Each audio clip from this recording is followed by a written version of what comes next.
All right. We're coming into a Sun conjunct Mars here. In a few days. And you'll also have Mercury in that conjunction. Right now, I got asked the question, if all of this fire is going on, why is the Midwest flooded and a hurricane hitting Florida? Let's go look, because the only water that we have is Jupiter right now. And those of you who've been with me for a while know that Scorpio is an eagle. It's an eagle with a serpent in its claws. It's the flag of Mexico today, and that's right where the hurricane's hitting. Also, Aquarius is represented by North Africa, Thalum, right? The Sphinx. This is part of the Sphinx. And Neptune is here. And Neptune is, and this is an air sign, right? So the hurricanes come off of the air. They come off of Africa. It's like wherever the Sphinx is looking, the hurricanes build off the Ivory Coast, and they come across wind, and they hit the eagle. And that's exactly what we're looking at. Isn't that weird? It didn't occur to me when I did the first video. But we do have this Mars, Mercury, Sun conjunction coming up. And this is going to be emotionally explosive. Mars ruling your actions and your emotions. When you're combust of the Sun, the Sun takes over, and it covers everything. It's like I said, it's kind of blinded by the light. You don't see it coming. But at the same time, we're in this duality. The Sun can also amplify, right? This is the house of the Sun.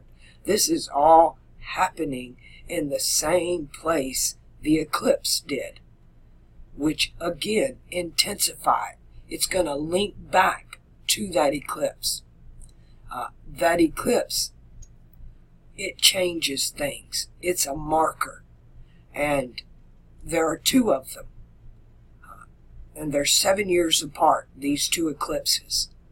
And the winter solstice of 2020 is the halfway point.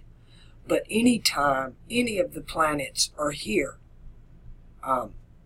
it's going to go back to that eclipse. What goes down is going to be linked to it. A lot of you who are, I got a lot of Trump followers on my channel. Y'all send me links all the time. I'm really not political. I've been telling you that's the distraction. That's either side. I get it that not everybody's on the same level, and we all have our place, right? There are a lot of people that's your script. That's why you're here. I get that, and I'm okay with that. It's just not my script. But at the same time, I understand what you're saying, because he's tied up in this. This all had to do with the election. This, when you talk about Leo, that's worldly government. Capricorn rules government. But your kings, your earthly kings, are Leo.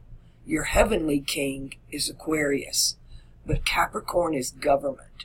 And the halfway point, so we're talking about worldly kings and rulers. And then halfway through that, at the eclipse point, at the equinox point of the Saturn-Jupiter conjunction on the winter solstice, that happens in the house of the government. So, and this is ruled by the higher self. This is Saturn's house of government, not worldly kings that are in the spotlight. Leo is famous people, beautiful people, people that shine on the outside, the spotlight, but they're also blinded by that light. They can't see anything. They can't see in the dark.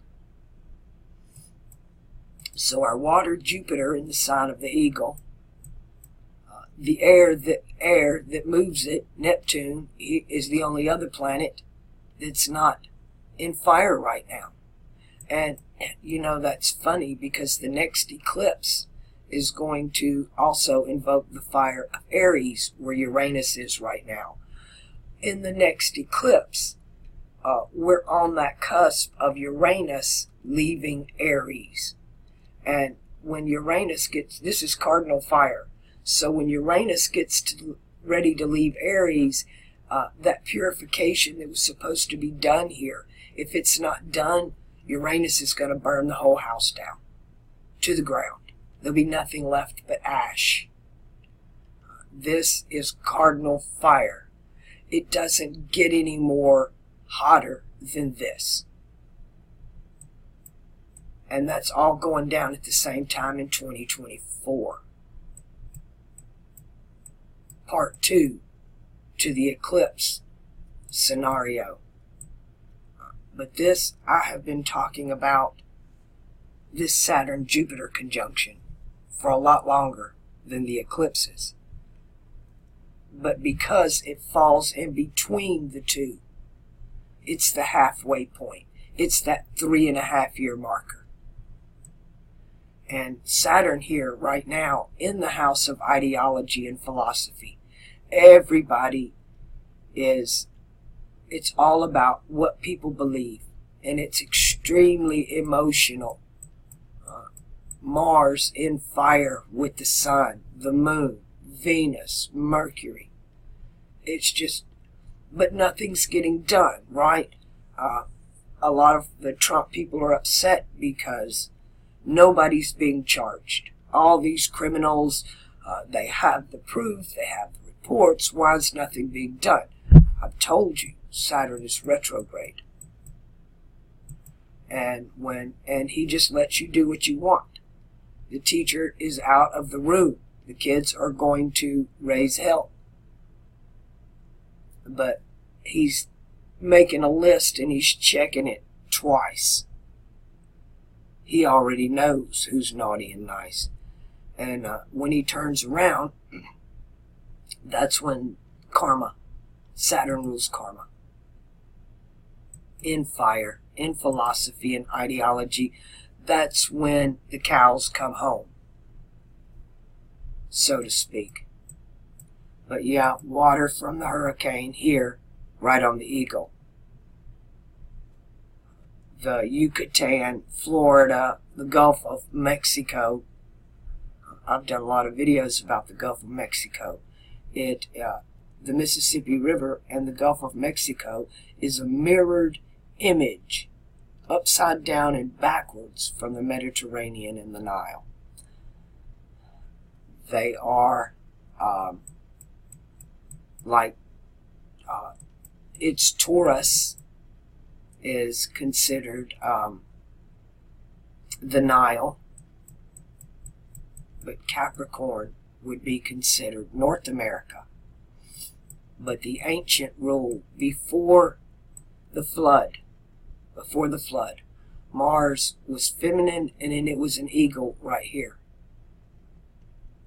And Venus was masculine and was the serpent here. And they were one. They were one.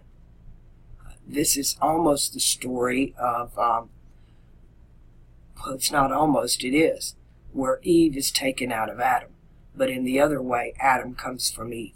The story goes both ways. We're only told one story. And this thing, we're only told one story. Venus was first venerated in South America as the feathered serpent. Also in the Orient, you have the feathered fiery dragon serpent that's resurrected actually in Aries, in the age of Aries. But this is Venus's masculine aspect. This is Lucifer. So Venus went from South America to North Africa, right here. The constellations and the imagery, it's the symbolism and the imagery that tells you who, what, where, when, why, and, well, not really why. In some cases they do, like we're told that, "O Lucifer, how art thou fallen?" You know, the most high of the heavens, which is Libra, cast down to fixed earth, Taurus. It's all metaphorical. It's just telling you how to read the zodiac, how to read the symbolism. It's all symbolism, and we've never been taught these symbols. I just figured it out through a process of elimination, and it took me a long time because I didn't believe in astrology.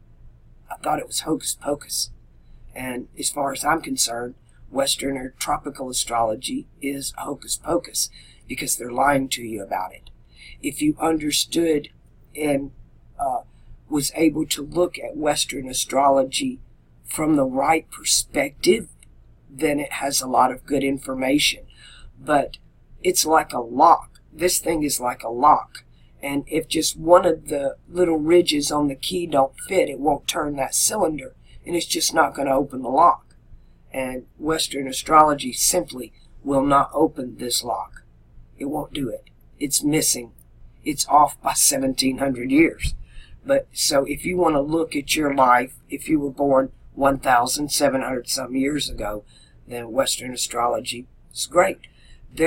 All script is good for knowledge. But knowledge without understanding is a dangerous thing, and there's no wisdom in it. You know right now, it's the emotions that are off the chart. People are freaking out. I know. I'm getting your emails.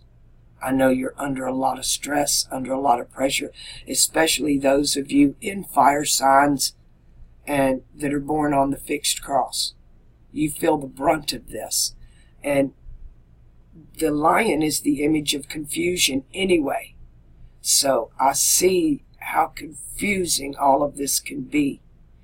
But there is a time coming very soon that's going to clear all of this up. All of this is going to move out of fire, and almost all of these are going to meet up right over here in Virgo. And then that's the change.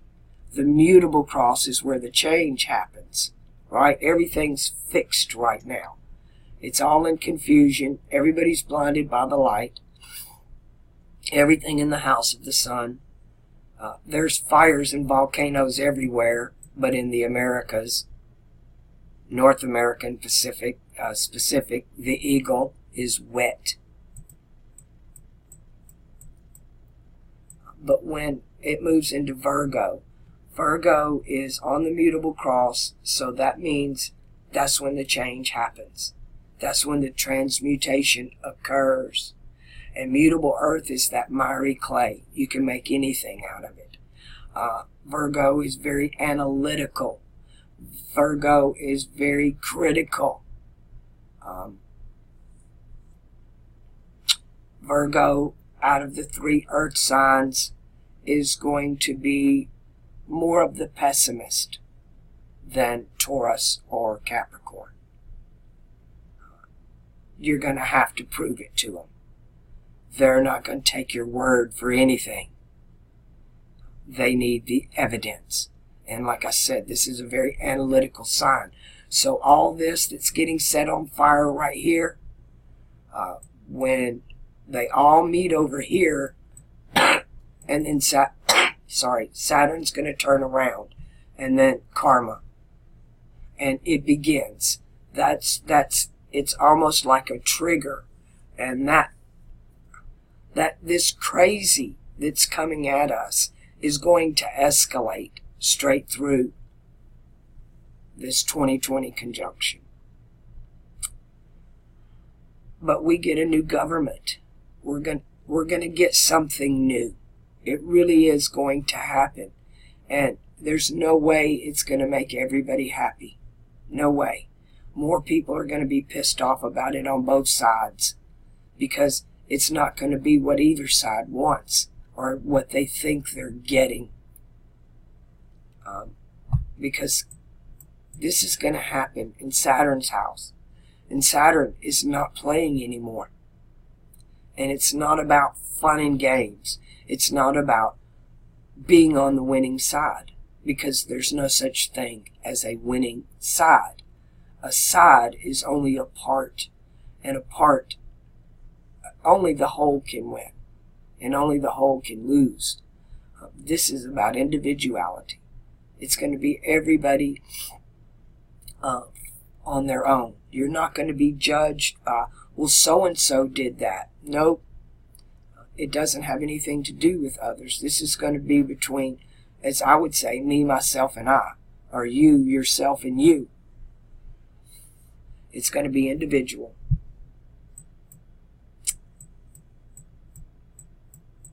Karma keeps track of everything. This is Saturn's circle. It's a magic circle. It's an alchemical magic circle. Its purpose is the philosopher's stone, and there are many who seek the profane. How many of you are watching Lodge 49? You need to go do that. Oh, I do have something else I need to mention. Hold on. Okay, this is Infinite Theater's channel. I've brought y'all over here before and asked you to subscribe. Some great work going over here. He needs more subs. We're trying to get him a metal detector. We found a few online. They're a little pricey. So what I thought I would do first is ask my subs, do any of you have a metal detector you are not using and would like to donate to the cause? He's going to some really great places. A lot of them you're not allowed to use the metal detector, but some of them you are. And it's a shame that he's there and doesn't have the he's on the ground doing this, and he doesn't have the opportunity to do more, right? To do more. So let's pitch in. Decent metal detectors around $300. I'll give, if 30 of us can give $10, it's there. You can go directly to him. You don't need to come through me. But also, if you have a metal detector that you can donate, awesome. We'll get you the money for the shipping to you if you're willing to give it for the cause. All right. Now, so I don't forget that. All right. I think the last thing I want to talk about is the thank yous. I get a lot of thank yous for people that have never seen this information before. They've never been exposed to it at all. And it really is life-changing once you get into it. But you know, the truth of it is, it's not me you need to thank. It's the people that support this channel. They're the ones who make it possible for me to have the time and everything to even do this. That's who you need to thank, is each other. So down in the comments section, most of the ones who donate, they're going to comment. And then there are just a few, there's about three or four of you out there that donate to this channel every month. It's not much, really small amounts, but those are the ones who you need to thank, not me. All I'm doing is just sharing what I have, but they're making it possible. And I want to thank them, and so should you.